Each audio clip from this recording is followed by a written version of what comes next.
आजकल क्यों breast cancer के केसेस बढ़ रहे हैं? लड़कियों में स्किन कैंसर के बाद दूसरे नंबर पर डेथ का कारण ब्रेस्ट कैंसर ही है। 7 तरह का ब्रेस्ट कैंसर होता है। किसी गायनेकोलॉजिस्ट के पास गए, उसने एक बार गोली लिख दी थी, उसके अंदर फीमेल हार्मोन था, वो लिए ही जा रही है, गोली लिए ही जा रही है, हार्मोन रिप्लेसमेंट थेरेपी। जो ये ब्रेस्ट कैंसर है, इसकी गांठ सिर्फ ब्रेस्ट में ही नहीं होती, कंधे के नीचे भी अगर कोई गांठ है ना, उसको भी नॉन सीरियसली मत लेना। अगर ब्रेस्ट कैंसर बहुत ज़्यादा बढ़ गया है, या तो ब्रेस्ट के उस पार्ट को निकालना पड़ेगा।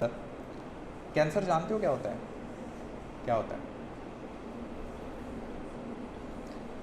हमारी बॉडी में डिफरेंट टाइप्स ऑफ सेल्स होते हैं। जैसे हमारा ब्रेन नर्व सेल से बनकर बना है, हमारा जो हार्ट है वो कार्डियक सेल से बना है, जो हमारे मसल्स हैं वो मसल सेल से बने हैं, जो हमारी स्किन है वो एपिथेलियल सेल से बनी है, स्क्वैमस एपिथेलियम, स्ट्रेटिफाइड स्क्वैमस, जो भी आप जानते हैं। ऐसे ही कोई भी अगर सेल एबनॉर्मली ग्रोथ करने लगे, आपको पता है कि हमारे नर्व सेल्स को छोड़ के सारे सेल्स अपने आप को रिन्यू करते रहते हैं। हमारे जो आज सेल्स हैं वो 10 दिन बाद या 20 दिन बाद वो नहीं रहेंगे। हम लोग सिर्फ ब्रेन और स्पाइनल कोड या नर्व सेल्स को छोड़ के हमारे सभी जो सेल्स हैं वो रिन्यू होते रहते हैं, मल्टीप्लाई करते रहते हैं, मरते रहते हैं, मल्टीप्लाई करते रहते हैं, मरते रहते हैं। बट इस प्रोसेस में कई बार ऐसे फैक्टर्स आ जाते हैं कि कई सेल्स कई गुना मल्टीप्लाई करने लग जाते हैं, अनकंट्रोल्ड मल्टीप्लिकेशन ऑफ सेल्स होने लगती है। अब आजकल क्यों ब्रेस्ट कैंसर के केसेस बढ़ रहे हैं? पहले तो कभी नहीं आते थे इतने केसेस। देखे थे पहले कभी कि ब्रेस्ट कैंसर हुआ, किसी को नहीं हुआ?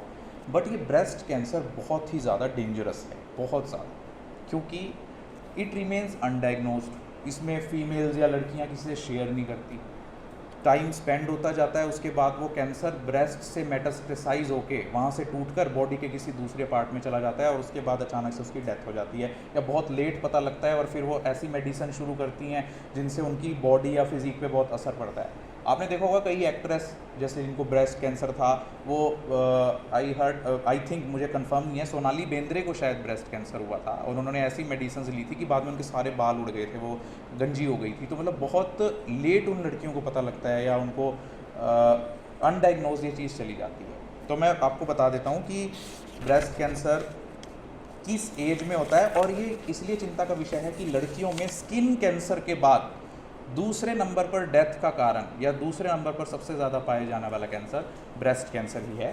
किस एज में होता है? वैसे तो ये अक्सर 50 साल या लेट एज में जो लेडीज़ होती हैं उनमें ज़्यादा कॉमन होता है, क्योंकि मीनोपॉज हो जाता है या हार्मोनल इम्बैलेंस होना शुरू हो जाता है, इस वजह से उनको, या पीरियड्स रुक जाते हैं, इस वजह से हार्मोनल इम्बैलेंस हो जाता है, तो उनमें ज़्यादा कॉमन होता है। अदरवाइज़ आजकल यंग एज में भी ब्रेस्ट कैंसर देखने को मिल रहा है। 35 to 54 एज इसके लिए मानी गई है कि ब्रेस्ट कैंसर होता है। और ये कितनी तरह का होता है? 7 तरह का ब्रेस्ट कैंसर होता है, जिसकी डिटेल में मैं नहीं जाऊँगा। उसके अलावा अब सिम्टम्स क्या हैं? अब ये तो बता दिया जी ब्रेस्ट कैंसर हो गया है, तो सिम्टम्स क्या है ब्रेस्ट कैंसर के? ए change in size, shape and contour of the breast. Girls को पता होता है अपनी फिजिक के बारे में, अपनी बॉडी के बारे में, तो उन्हें पता होता है कि क्या, क्योंकि ये कई बार यूनिलेटरल होता है, one side of the breast में भी हो सकता है, या बहुत अनकॉमनली दोनों ब्रेस्ट में होता है। तो अगर साइज, शेप और कंटूर में चेंज हो रहा है, that is a symptom of breast cancer. कई बार आपने देखा होगा कि हमारी बॉडी में और भी जगह पे कई बार गांठ बन जाती है। आपने देखा होगा यहाँ पे जी गांठ सी है छोटी सी, यहाँ पे ये गांठ सी है। अगर इस तरह की कोई भी गांठ ब्रेस्ट में डेवलप हो रही है, जो आपको महसूस हुई, एक्सीडेंटली महसूस हुई कि हाँ मेरी ब्रेस्ट में गांठ डेवलप हो रही है, तो उसको नॉन सीरियसली मत लें। दैट कैन बी, वैसे तो कहीं भी बॉडी में अगर गांठ डेवलप हो रही है, क्योंकि जहाँ पर सेल्स मल्टीप्लाई करेंगे बहुत ज़्यादा संख्या में, तो वहाँ पर गांठ बनी जाएगी, वो सेल्स का जो गुच्छा है वो बन जाएगा। तो do not ignore even a single lump in your body. तो ब्रेस्ट में लंप डेवलप होना इसका एक सिम्टम है। उसके अलावा जो स्किन का कलर, जो निप्पल का कलर है, वो भी डिम्पल्ड या स्केली हो सकता है, या ऐसा लग सकता है कि इन्फ्लेमेशन हो गई है उसमें, जैसे कि वो इन्फ्लेमेशन नहीं रहते, चोट लग जाती है तो रेडिश हो जाता है, इस तरह का इन्फ्लेमेशन निप्पल में डेवलप हो सकता है। या फिर कुछ ऐसे एरियाज़ हैं ब्रेस्ट में जो नॉर्मल ब्रेस्ट एरिया से अलग दिखाई दे रहे हैं, जैसे कोई धब्बा है या कुछ, उसको आपने इग्नोर नहीं करना है।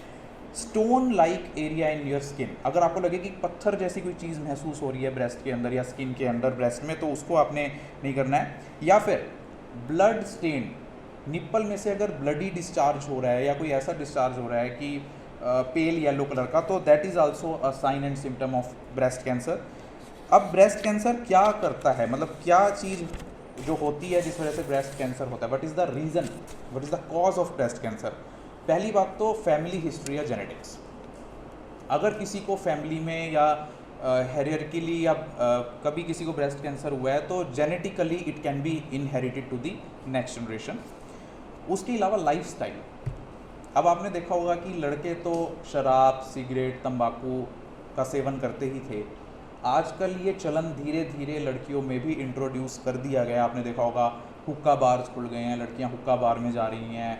बट मैं फिर से इसकी नैतिकता पे या अनैतिकता पे कमेंट नहीं कर रहा, हमारी साइड है मेडिकल फील्ड कि इसके इल इफ़ेक्ट्स क्या हैं। तो अल्कोहल यूज़ से ब्रेस्ट कैंसर का जो खतरा है वो बढ़ जाता है, स्मोकिंग से बढ़ जाता है खतरा, ओबेसिटी से। अगर आपका वेट एक पर्टिकुलर रेंज के बाहर चला गया है, या normal BMI, body mass index, समझते हो बॉडी मास इंडेक्स BMI, अगर BMI से बाहर चला गया है तो obesity is also one of the main reason for developing breast cancer. उसके अलावा रेडिएशन एक्सपोजर, ये बहुत इंपॉर्टेंट पॉइंट है। क्या होता है रेडिएशन एक्सपोजर? आपने देखा होगा कि हम लोग कोई भी बीमारी के लिए मुझे एक्सरे करवाना है, अब ये जितनी भी ये सारी रेज हैं, even microwaves of microwave oven are very dangerous for our life. तो जितनी भी ये रेज हैं, अब हम लोग हॉस्पिटल में जा रहे हैं बार बार, या प्रेगनेंसी में या किसी और कारण से, या खांसी हो रही है, जुकाम हो रही है, बार बार एक्सरे करवाए जा रहे हैं, तो that radiation exposure can also trigger the breast cancer. वो भी उस चीज़ को, कुछ ऐसे सेल्स होते हैं हमारी बॉडी में जो बहुत ही ज़्यादा सेंसिटिव होते हैं, जो फटाफट उस चीज़ को पकड़ते हैं, जैसे थायराइड।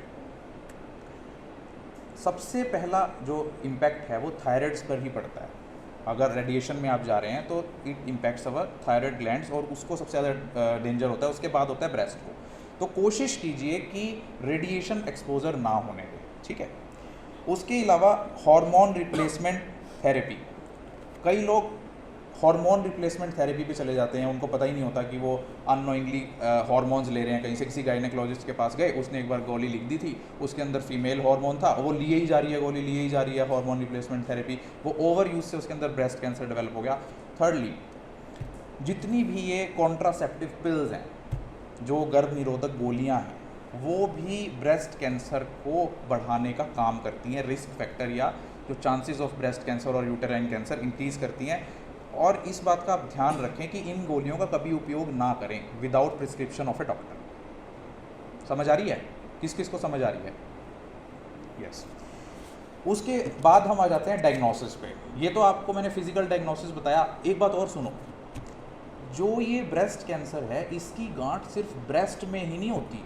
अगर यहाँ कांच में कंधे के नीचे भी अगर कोई गांठ है ना, उसको भी नॉन सीरियसली मत लेना, क्योंकि क्या होता है कि जो ब्रेस्ट की लिम्फ नोड्स हैं, या ब्रेस्ट का जो लिम्फ है, वो ऑक्सिलरी या एक्सिलरी लिम्फ नोड्स में जाता है, जहाँ पे वहाँ पे गांठ बन जाती है। मान लो यहाँ गांठ है, आपको लगेगा तो यहाँ है, ब्रेस्ट कैंसर तो है ही नहीं, but it is also an early sign of breast cancer. That means वो जो सेल्स हैं वो यहाँ से टूट के यहाँ पे चले गए, वो यहाँ पे मल्टीप्लाई कर रहे हैं। आप, मैंने अभी बताया था कि बॉडी के किसी भी हिस्से में अगर आपको लंप फील हो रहा है, गांठ फील हो रही है, आपको नॉन सीरियसली नहीं लेना है। अब इसको डायग्नोज डॉक्टर कैसे करेगा? Number 1, ultrasonography. अल्ट्रासाउंड अगर आप उस गांठ की करवाएंगे तो डॉक्टर डायग्नोसिस से बता देगा कि आपको ब्रेस्ट कैंसर डेवलप हो रहा है। अगर अल्ट्रासाउंड में भी नहीं पता लग रहा है तो फिर होती है मैमोग्राफी।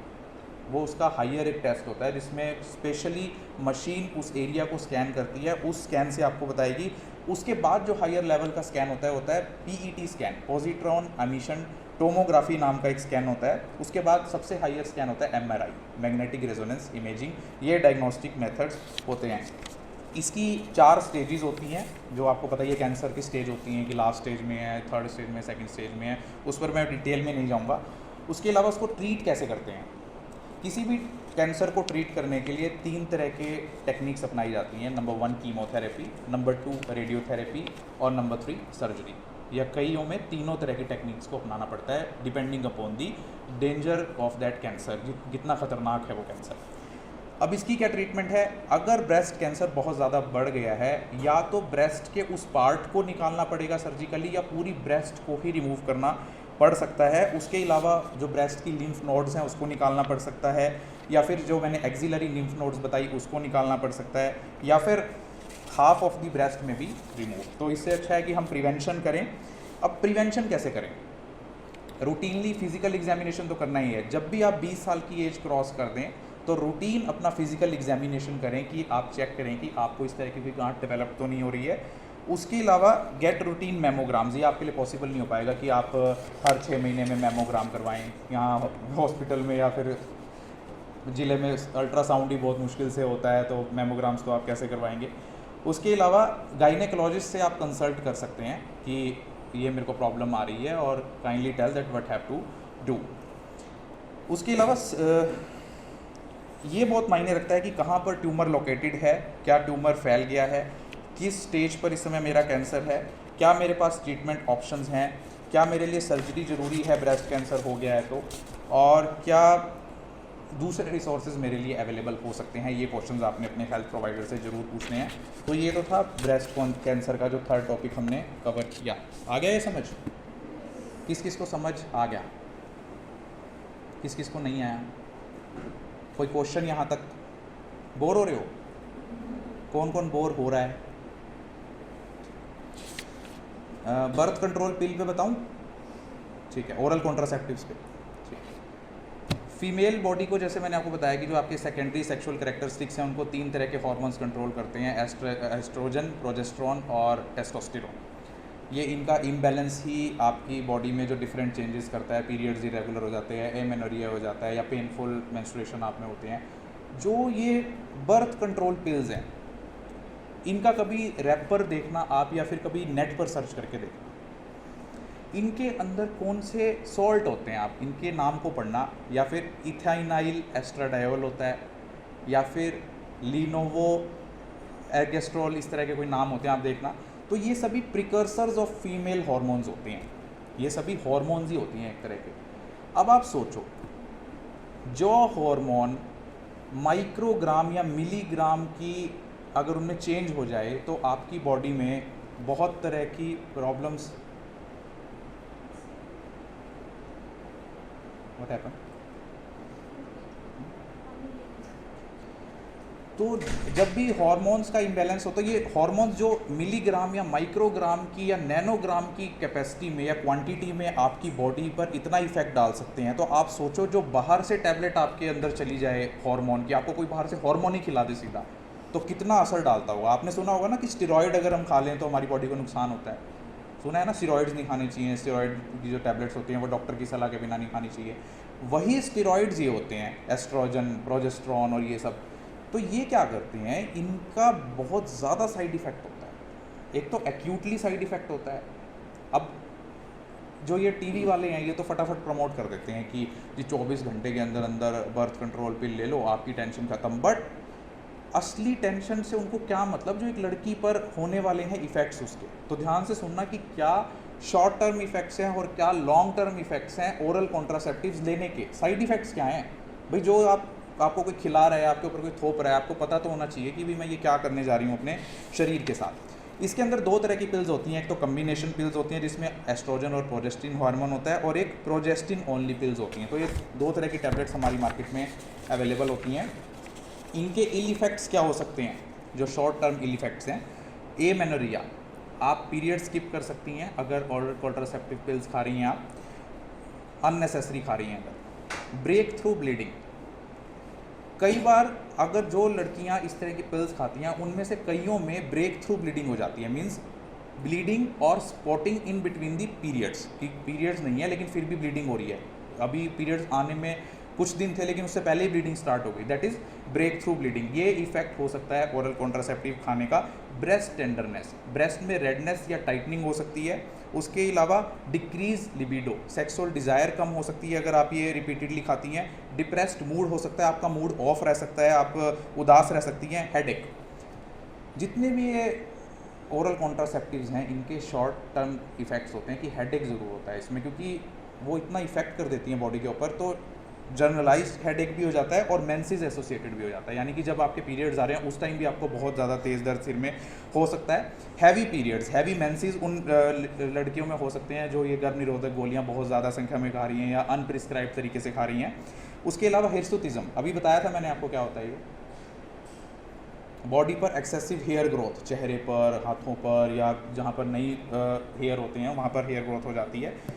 सर ये ऐसे अवेयरनेस के प्रोग्राम्स बहुत ज़रूरी हैं आजकल टीनेजर्स बच्चों के लिए, क्योंकि उनकी मेंटल हेल्थ और उनकी फ़िज़िकल डेवलपमेंट दोनों के लिए, बिकॉज़ अवेयरनेस ही हमारे पास एक टूल है जो मॉडर्न जनरेशन है उसको सारी इंफॉर्मेशन देने के लिए। आजकल बच्चे नॉलेज उनको यूट्यूब से बहुत मिलती है, पर यूज़फुल इंफॉर्मेशन उनके पास पहुंचेगी तो they will be aware of the things and they will be able to protect themselves.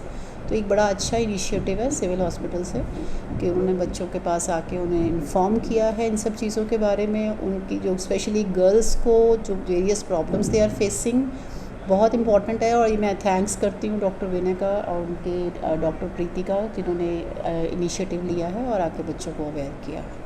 तो मैम इस तरह के जो प्रोग्राम होते हैं टाइम टू टाइम अवेयरनेस के लिए कैसे ज़्यादा हेल्पफुल मानते हो आप? बच्चे शायद टीचर्स बताते हैं उनको बहुत सारी चीज़ें, लेकिन जब कोई बाहर से एक्सपर्ट आके बच्चों को बताता है तो दे टेक इट सीरियसली और शायद फोकस्ड ज़्यादा हो जाते हैं उस तरफ, तो ये हमेशा हेल्पफुल होते हैं बच्चों के लिए। तो पेरेंट्स को क्या कहोगे जो मतलब अपने बच्चों को फ़ोन तो देते हैं लेकिन उसमें अवेयरनेस की चीज़ें नहीं देते, उसको लेकर क्या कुछ करते हैं? थोड़ा सा इशू है सर, पेरेंट्स खुद टेक्नोलॉजिकली इतना अवेयर नहीं हैं। वो हर समय जो तो अवेयर हैं, मैं ये नहीं कहूँगी 100% पेरेंट्स ऐसे हैं जो नहीं, कई पेरेंट्स बहुत अवेयर हैं और बड़ा ध्यान रखते हैं इस बात का कि बच्चे क्या देख रहे हैं क्या नहीं। तो वहाँ पर आई थिंक उनके बच्चे शायद इंफॉर्मेटिव वीडियोस देखते हैं और वो यूज़फुल भी हैं, क्योंकि बच्चे परफॉर्म कर रहे हैं बहुत अच्छा, ऐसी बात नहीं है। बट देन सर्टन पेरेंट्स जो अवेयर नहीं हैं वेरियस टेक इश्यूज से साथ, और उनको नहीं पता है कि बच्चे किस तरह से, क्योंकि बच्चे they are born with technology और वो मच अहेड हैं अपने पेरेंट्स से। जहाँ ये जनरेशन गैप है, टेक्नोलॉजिकल नॉलेज का जो गैप आ गया है, जहाँ पर वो है वहाँ इशू है, वहाँ ज़्यादा प्रॉब्लम है। मैम जैसे गर्ल्स की जो एज होती है 11th क्लास 12th क्लास, उनको इस तरह की अवेयरनेस के प्रोग्राम जो है अवेयर करवाना, उसको it's very helpful sir. About 11-12 ही नहीं, मैं तो यहाँ कहती हूँ कि थोड़ा सा, क्योंकि प्यूबर्टी की एज रिड्यूस हो गई है, तो 9th-10th की बच्चियों को भी हमें बताना चाहिए। रादर हम लोग यहाँ टीचर्स, स्पेशली हमारे जो साइंस टीचर्स हैं, बायोलॉजी टीचर्स हैं, अभी थोड़ी देर पहले भी उन्होंने एक सेशन किया था बच्चियों के साथ कि उनको इन चीज़ों के बारे में बताया जाता है। But then obviously medical experts और डॉक्टर्स, क्योंकि वो एक्सपर्ट हैं, उनका इम्पैक्ट ज़्यादा है बच्चों पे हमेशा। तो एक ऐसा सेशन जहाँ पर एक डॉक्टर ने आके उनको बताया है, उसका बहुत पॉजिटिव इम्पैक्ट पड़ता है। तो आपने देखा भी जाकर वहाँ पर, उनमें बच्चों का क्या रिस्पॉन्स रहता है? बच्चे बड़े पॉजिटिव थे और बच्चों से पूछा गया है कि उन्होंने क्या उनको मिला है, तो they were very enthusiastic and we appreciative of the entire session कि हमारी काफ़ी प्रॉब्लम्स को डॉक्टर्स ने डील किया। उन्होंने जिस टॉपिक को लिया बहुत ही इंफॉर्मेटिव था, और ऐसे टॉपिक तो उनको टाइम टू टाइम हर स्कूल में, हर कॉलेज में जाकर लेना चाहिए, क्योंकि जो हमारे जनरेशन है ये वाली, उसमें 9 to 12 के जितने बच्चे हैं वो अनअवेयर हैं। जैसे इन्होंने ब्रेस्ट कैंसर पे बताया, HIV क्यों होता है, कैसे होता है, उससे रिलेटेड बताया, और सबसे ज़्यादा ज़रूरी एनेमिक, जो फीमेल गर्ल चाइल्ड है वो बहुत एनेमिक हैं। हमारे हरियाणा स्टेट में ही अगर मैं देखूँ तो बहुत ज़्यादा है। तो इन्होंने जो राय दी है, बच्चों को एडवाइस दी है, whatever the piece of advice he has deliver to the girl students, wonderful, and all the student they become very aware related to breast cancer, as he discussed this issue very nicely and very accurately. The points are related to this very problem are very clear to the student as well as to the teachers. इसमें girls और boys दोनों सम्मिलित थे, तो बच्चों को जैसे इस एज में जो है अवेयर करने के लिए इस तरह के लेक्चर्स को कैसे मानते हैं? इस तरीके के लेक्चर्स बहुत ज़रूरी हैं, और बड़े कॉम्प्रिहेंसिव वे से जो डॉक्टर विनय ने बताया है ना, वो वाले इस तरीके के लेक्चर ज़्यादा ज़रूरी हैं, क्योंकि बच्चों के दिमाग तक पहुंचने के लिए जिस लैंग्वेज की और जिस वोकैब की ज़रूरत है उन्होंने वही यूज़ की है, ना कि एक मेडिकल साइंस की, लेकिन बड़ा क्लियरली और प्रिसाइसली बच्चों के दिमाग में डाल दिया, जो उन्होंने बाद में क्वेश्चन ना रखा और बच्चों ने जवाब दिए, इससे बड़ा क्लियर हुआ कि बच्चों को सब कुछ समझ आ। तो बहुत अच्छा। बच्चों का क्या रिस्पॉन्स रहा? बच्चों का रिस्पांस बहुत पॉजिटिव था, बड़े अटेंटिव होके हमारे स्कूल के बच्चों ने इसको सुना, and I hope they will spread this message and awareness among their elders and in the society also. बहुत अच्छा, thank you very much. Actually girls, ma'am आपका नाम? शालू सिंघल। मैम आज गर्ल्स को जो है अवेयर किया गया है सिविल हॉस्पिटल की साइड से, तो क्या कुछ कहना चाहिए? एक्चुअली गर्ल्स को सिम्टम्स ही नहीं पता होते, तो डॉक्टर विनर ने ब्रेस्ट कैंसर के सारे सिम्टम्स, उनकी प्रिकॉशंस इतने अच्छे से समझाए कि हर गर्ल खुद तो अवेयर हुई, मुझे लगता है वो फैमिली में जाके भी बात करेगी अपनी मम्मा चाची जो भी उनके, क्योंकि जो डॉक्टर विनर ने एज बताई 35 to 52, एक्चुअली उनकी मम्मा भी शायद इसी एज में ही होंगी, तो अपनी मम्मा चाची वो घर जाके भी डिस्कस करेंगे। बड़े अच्छे से इन्होंने एक्सप्लेन किया सारे सिम्टम्स, उनके प्रिकॉशंस बहुत अच्छे से। तो जैसे स्कूल में बच्चों को शिक्षा जो दी जाती है, तो इस तरह के अवेयरनेस के प्रोग्राम को कैसे हेल्पफुल मानते हो आप? ये बड़े हेल्पफुल है, क्योंकि बच्चे एक्चुअली अवेयर होते ही नहीं हैं, उन्हें पता ही नहीं था कि इस टाइप की कोई डिसीज़ हो सकती है या ऐसे कुछ सिम्टम्स हो सकते हैं, शायद उन्हें सुनने के बाद ही पता चला। और मुझे लगता है कि सुनने के बाद हर एक लड़की अवेयर थी कि इस टाइप के सिम्टम्स हो सकते हैं, उन्हें किस टाइप की प्रिकॉशंस लेनी चाहिए। तो क्या भविष्य में इस तरह के और भी कैंप जो है वो लगने चाहिए बच्चों को? बिल्कुल होने चाहिए, बिल्कुल होने चाहिए। आज तो उनको आज 1 या 2 ऐसे डिसीज़ हैं जिनके बारे में पता चला, शायद बहुत सारी ऐसी डिसीज़ हैं जिनके बारे में अवेयर, उन्हें पता ही नहीं उनके नेम क्या, उनके सिम्टम्स क्या हो सकते हैं। और अगर बच्चा अवेयर नहीं होगा तो हो सकता है कि काफ़ी देर हो जाए, और अगर वो अवेयर होगा तो हो सकता है कि फर्स्ट स्टेज पे बच्चा कवर अप कर ले और